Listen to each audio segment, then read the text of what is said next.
Bueno, pues muy buenas tardes a todos. Bienvenidos. Quiero agradecer, en primer lugar, a la dirección de la Unión Cultural Deportiva Linense la cesión de estas instalaciones para la presentación del libro de nuestro invitado de hoy, Aurelio Calvo Baldayo. El libro se titula La cala del perro. Ya se presentó en Granada y fue un gran éxito.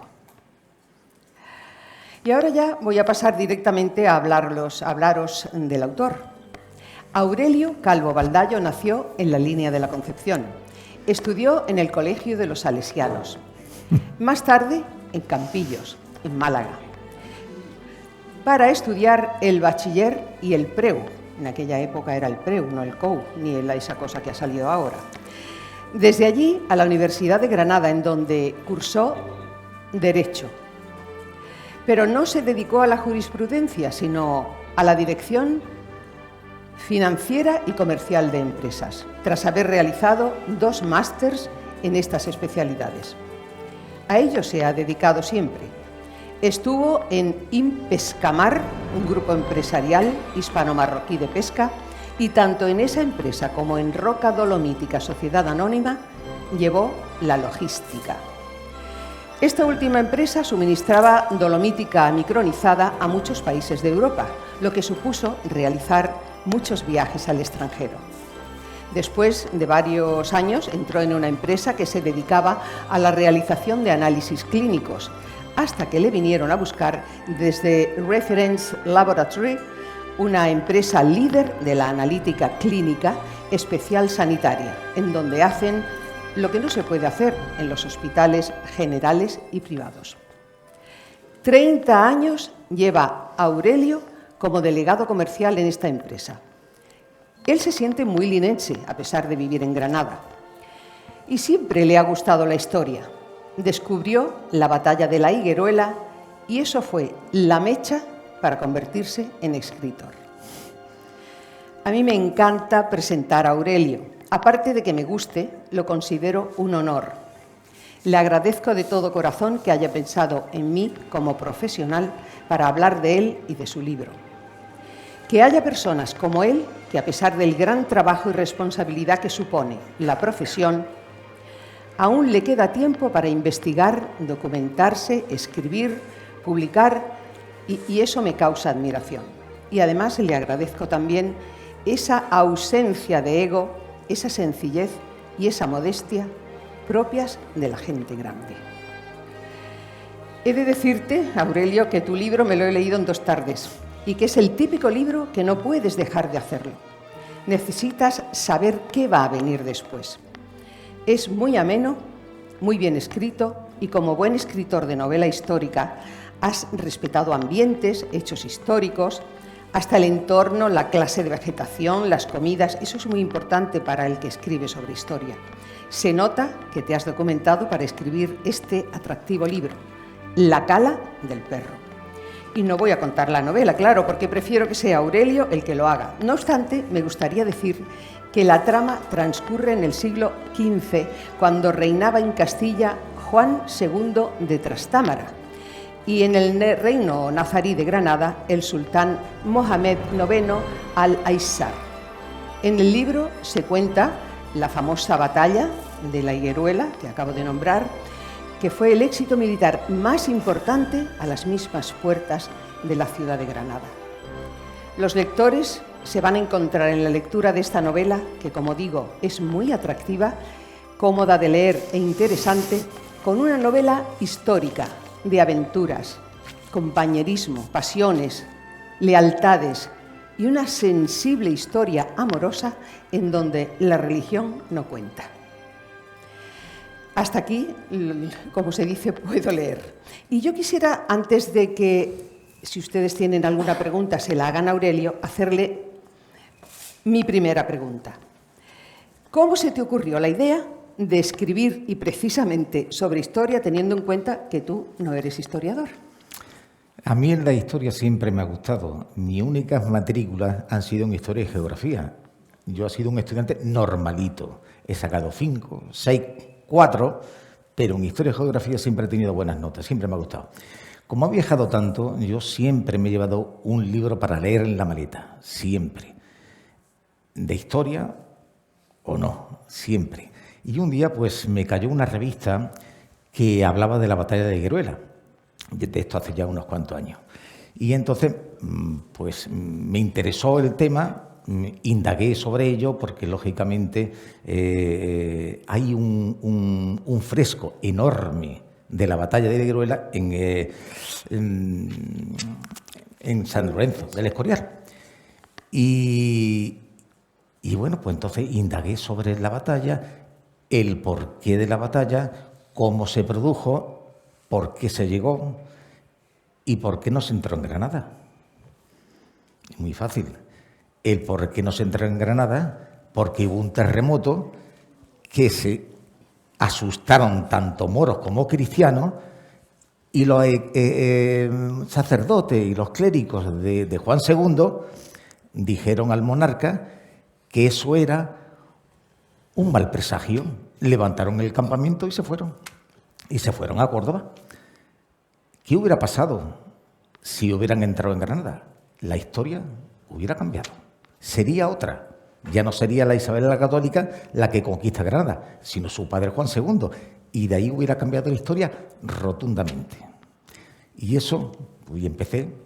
Y entonces, bueno, pues a toda esa historia pues le he metido porque lógicamente Mohamed, el califa de Granada, tanto el tío como eso todo sale en el libro, como su sobrino, estaban siempre en disputa. Y el Aiser lo manda a prisión a Salobreña. Pero no está en Salobreña, está en el castillo de la Herradura, porque es donde vive justamente se puede decir, el guardián de la prisión. Bueno, y entonces meto también justamente la historia de amor en una cala que está en la Herradura, que se llama La Cala del Perro. Uno todo eso, meto ficción, meto realidades y sale el libro. No siempre es fácil meter ficción y realidad, no es fácil. Porque claro, la historia es fundamental respetar los hechos históricos. Eso no se puede tocar. Ahora, tú puedes meter personajes de ficción, amoldarlos a las circunstancias, a los momentos, y así salen las cosas. Indagar, por supuesto, y todo lo que hagas siempre con un respeto hacia la historia de Sarmiento. Y así sale este libro. Bueno, pues la idea también de la espada, que ya lo leeréis. Sí, eso te quería preguntar, que la espada tiene una importancia, un protagonismo en la novela. Sí, porque la espada es la espada de don Rodrigo de Perea, que era el adelantado en Cazorla, y esa espada se la regala a su hijo. No voy a contar lo que le pasa a su hijo, pero bueno. Y entonces, pues, esa espada la mantengo como nexo de unión desde la época medieval hasta hoy. Porque mi idea es que esto sea una trilogía. Y entonces el primero ya ha salido, el segundo estoy en ello y el tercero ya veremos. Y entonces, pues, esa espada, yo tengo una espada en mi casa que es de un bisabuelo, mi bisabuelo Aurelio, que fue coronel en el Ejército del Norte y está datada en 1872. Y eso me dio la idea de meter la espada como vínculo de unión de toda la historia. Ni más ni menos, ya está. Esa es ya en cierta forma me has contestado a una pregunta que era que si pensaba seguir escribiendo sobre historia. ¿Ya me has dicho que sí? Sí. Pienso seguir escribiendo porque, como veréis en el libro, hay un salto desde que termina la batalla de Higueruela y da un salto en el tiempo hasta 1810. 1810, cuando en 1808 ya sabéis que la batalla de Bailén fue victoriosa para el ejército español, sobre todo para el general Reding, que fue el que la ganó. Pero en vez de subir hacia Madrid y expulsar a los franceses porque Madrid estaba de guarnecida, se dedican a celebrarlo y estuvieron 3 o 4 meses celebrando la victoria, con lo cual le permitió a Napoleón traer a la gran armée y ocupar otra vez todos los territorios hasta llegar al sur. Y llegan a la zona, en 1810, en abril, llegan a la zona de Úbeda, Cazorla, Granada. Y meto también en el libro, o quiero meter también en el libro, que aquí en 1810, ¿qué pasó? Que los españoles que estaban en las fortificaciones contra Gibraltar llaman a los ingleses para que exploten todas las fortificaciones que hay, para que los franceses no puedan utilizarlas si llegan aquí contra Gibraltar. Entonces, toda esa unión es el segundo libro. Los franceses hicieron barbaridades. Pero bueno, ese es el segundo. ¿De dónde sacas tiempo para investigar? Porque se supone que para hacer una obra así, pues todo el tiempo es poco, ¿no? Hombre, hay fin de semana, cuando sigo viajando siempre me llevo mi ordenador y siempre salgo y busco, miro, me meto en páginas, le doy 1000 vueltas y voy apuntando cosas y muchos libros que leo. O sea, sobre todo el libro, me documento totalmente con temas verídicos y entonces, bueno, pues así salen los libros, ¿no? Ya está, nada más. Bueno, yo me gustaría que ustedes se atrevieran o que tuvieran la curiosidad de preguntarle a Aurelio alguna cosita sobre el libro. Yo sé que no lo han leído. Yo tengo la ventaja de haberlo leído, por eso le he hecho algunas preguntas relativas a él. Pero bueno, igual les gustaría saber algo. Quería saber si es tu primer libro y si crees que el segundo te va a ser más fácil de escribir que el primero.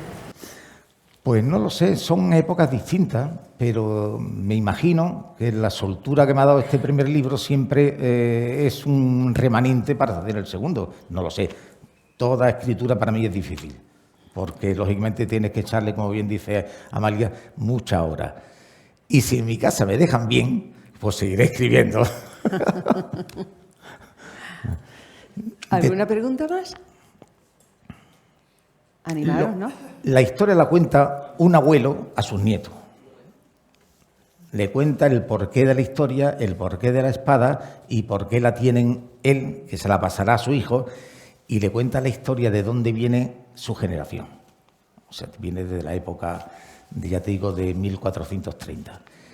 Y, hombre, yo intento hacer un libro fácil de lectura, que enganche, que se entienda y que, bueno, decir cosas que yo, por lo que veo, que hay mucha gente que no sabe. O sea, que la historia es muy bonita. Aquí, la historia de España generalmente es tan rica que es una pena que no la conozcamos.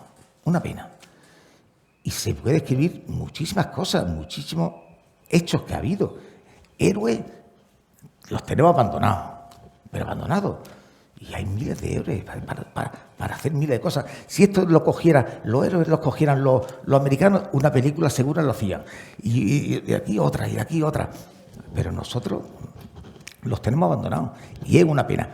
Yo pongo en el libro y termino, y no quiero ser pesado, una frase que dice, yo no sé si la frase es india o árabe, dice, hay de aquellos que renuncian de su historia y tradiciones porque andarán en la oscuridad. Uh-huh. Sí, van en la oscuridad, porque si uno no conoce sus orígenes. Claro. Aparte, el libro, ya he dicho que me ha gustado mucho porque ha tenido el acierto de hablar la persona, el narrador lo habla en primera persona, pero al mismo tiempo se sirve de lo que se denomina narrador omnisciente, que es que lo ve todo, que lo domina todo. Pero claro, esa persona, ese tipo de narrador no puede explicar ciertas cosas porque él no va a estar dentro, ni dentro del pensamiento, pero lo hace venir, como él ha dicho, como con el abuelo le cuenta la historia, toda esa historia, le cuenta a sus nietos esa historia, pero está muy bien traído, además, sobre todo, muy ameno, muy ameno. Yo me lo comí en 2 tardes porque desea seguir leyendo a ver qué es lo que ha pasado con este, y no te mete esa cantidad de historias de guerra, es muy... Sí, escribe sobre la batalla de Higueruela, pero lo hace de una forma tan sucinta y tan bien que te entran ganas de irte a coger la cota de malla y irte también allí a luchar al Muñécar. Exacto. Es que me ocurre una cuestión, a tenor de lo que has comentado, de que si estos libros los cogieran los americanos, harían su película. Es cierto. Lo que ocurre es que aquí hemos tenido ya varios libros o varias presentaciones de novelas históricas. Y todos los autores coincidí en el respeto a la historia y a los hechos reales, aunque luego, claro, metéis vuestra trama y personajes, algunos personajes que no son históricos y demás. Pero en vista, ¿no os da un poco de miedo que los americanos cojan vuestra historia y hagan una historia como la del Cid y ese tipo de cosas?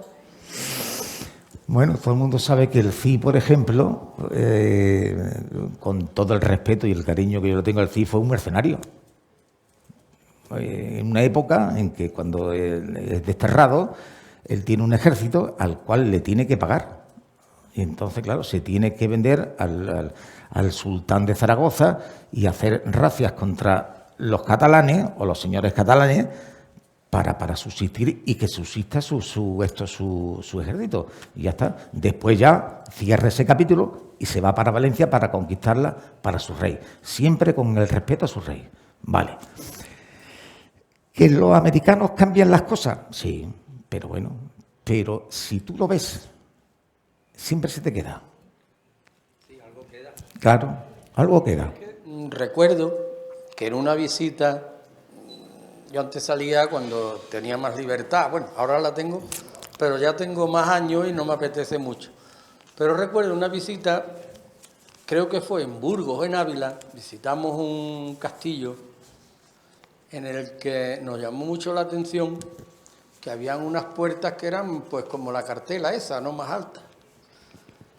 Y el guía que iba haciendo la visita, que nos iba orientando tal, comentó que es que aquellas puertas estaban hechas, me he acordado de esto de la película, porque aquel hombre decía, es que el Cid que hemos visto en la película no era el Cid.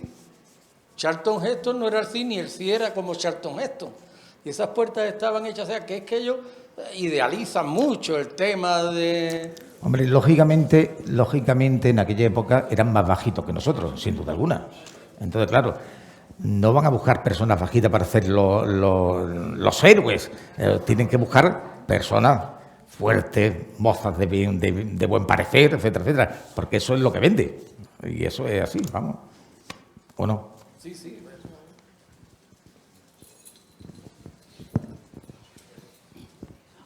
Hola, buenas tardes. Mi nombre es Amanda, encantada. Igualmente. Te voy a hacer una pregunta. En todos los países que dice que has estado, porque has viajado muchísimo, no como has contado, ¿de cuál te sientes más orgulloso? Yo de mi país, sin duda alguna. El país que a mí... Sí, pero quiero que me digas exactamente de cuál país te sientes más orgulloso. ¿De país? Sí, ¿de qué ¿De país? España? Exactamente, es lo que quería escuchar. Claro, de España. Yo soy español, Ya está. por los 4 costados. Y punto. Ese es el país o mi nación que yo llevo a gala. Pues esa era mi pregunta. Muchas gracias. No hay de qué. Granada ha sido determinante en la elección de... Sí, hombre, Granada... Bueno, ocurre mucha historia también en Cazorla, que yo estuve en Cazorla un par de veces, siempre me ha gustado, es muy bonito. Y entonces, bueno, pues ya te digo, y en Granada, y ya te digo, y en el próximo intento meter en la línea, porque 1810 coincide con lo que estoy haciendo. Y entonces, bueno, ya ve cómo encajo algo ahí para que salga precisamente el tema de las explosiones de del castillo y las fortificaciones que había.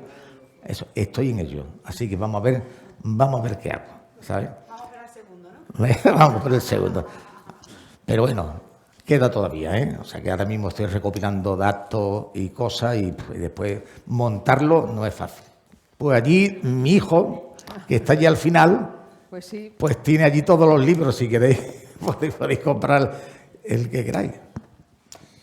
Es que te he oído una frase, o la he querido entender, de que los franceses hicieron muchas barbaridades aquí, Sí, ¿es sí, cierto? sí, Por otro lado existían entonces lo que se llamaban afrancesados. sí.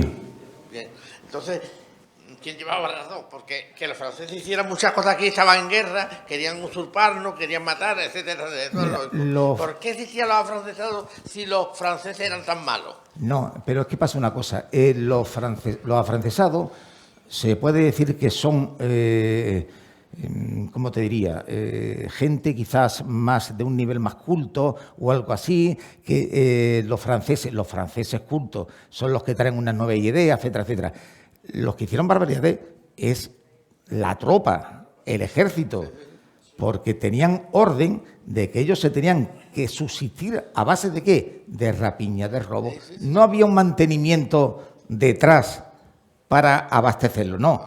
Ellos tenían que, sobre la marcha, conseguir las cosas. Y así hicieron barbaridades. Y hay muchas cosas que yo cuando lo estoy leyendo me estoy quedando sorprendido. Que sería muy interesante que alguien docto hiciera un libro de lo que significó la invasión francesa en España. Que traían ellos para que hubiera francesado, vamos, que yo no sé, si me vienen a invadir a mí, yo los odio. ¿Entiendes lo que te digo? Yo los odio, porque vienen a invadirme a mí. Claro. Porque había gente que lo defendía. Algo tiene que haber. Entonces, quiero que las personas que estén doctas en la materia escriban sobre eso. Sí, sí. ¿Qué nuevas ideas traían? Que aquí no. Ya sé que se hizo en las Cortes de Cádiz y estaba un poco impregnado de eso, en las primeras Cortes de Cádiz, ¿no me entiendes? No, eso sí lo sé, porque he estudiado un poco historia y sí lo sé.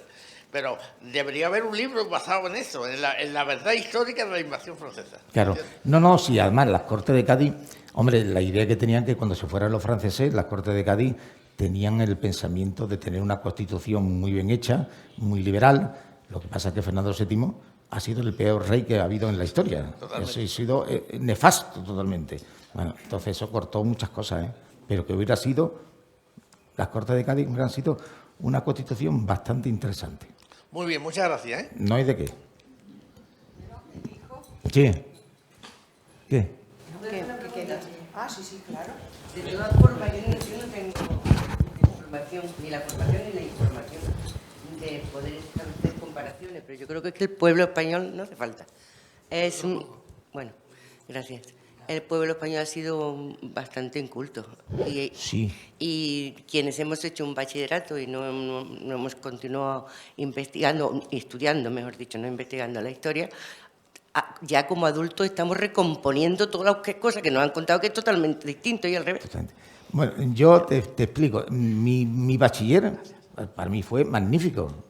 Yo no sé si él fue muy bueno. Pero, claro, pero porque dábamos una cantidad como yo digo, de asignaturas que tocaban todos los palos.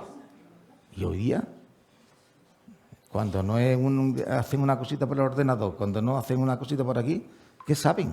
No tienen, los críos hoy día saben, pero no tienen cultura. Perdona, yo pienso, es una opinión muy personal, que desde que desaparecieron el latín y el griego de los estudios básicos de bachillerato, nos han restado cultura, porque tanto el latín como el griego son la base de nuestra educación y de nuestros conocimientos. Y a mí personalmente me ha servido de mucho en lo que he estudiado en mi vida. Como soy tan mayor he podido estudiar muchas cosas y me ha servido de mucho, no solo por la etimología, sino por todo. Es que el tener una base latina y griega es fundamental. Y ahora pues no, ahora ponen otra serie de asignaturas que no sirven para nada y que no te dan cultura. Yo conozco muchísimos médicos incluso pues que tienen faltas de ortografía, por ejemplo, o que no saben de dónde viene una palabra, porque claro, como no han estudiado griego, pues están estudiando un montón de palabras médicas que con el conocimiento del griego y del latín era muy fácil estudiar anatomía. Sí, sin duda. Y en cambio ahora no. Yo pienso que deberíamos volver a tener ese tipo de cultura. Se ha perdido muchas cosas. Don Diego. Don Diego, vaya con Don Diego. Bueno, ¿Y el Pitoño? Les aconsejo el libro, ¿eh? Cuando puedan se lo compran porque de verdad es magnífico, además es muy, muy entretenido y te da muchos conocimientos. Si queréis alguna pregunta más, Miki, que te veo, ¿sabes? Pues nada, ha sido un placer estar con vosotros, que muchas gracias por venir y gracias sobre todo a Amalia, a Jesús, que han hecho, incluso a mi hermano, que fue de los primeros que me incitaron a hacerlo aquí, a mi tierra. Sí, apostó por mí. Ven, hermano, ven. Muchísimas gracias a todos por venir y bueno, que disfruten la tarde, lo que queda de tarde. No me lo puedo creer. No me lo puedo creer. No me lo puedo creer. Cuando yo hablo de clase y de grandeza, a esto me refiero. Muchísimas gracias. Muchísimas gracias. A ti.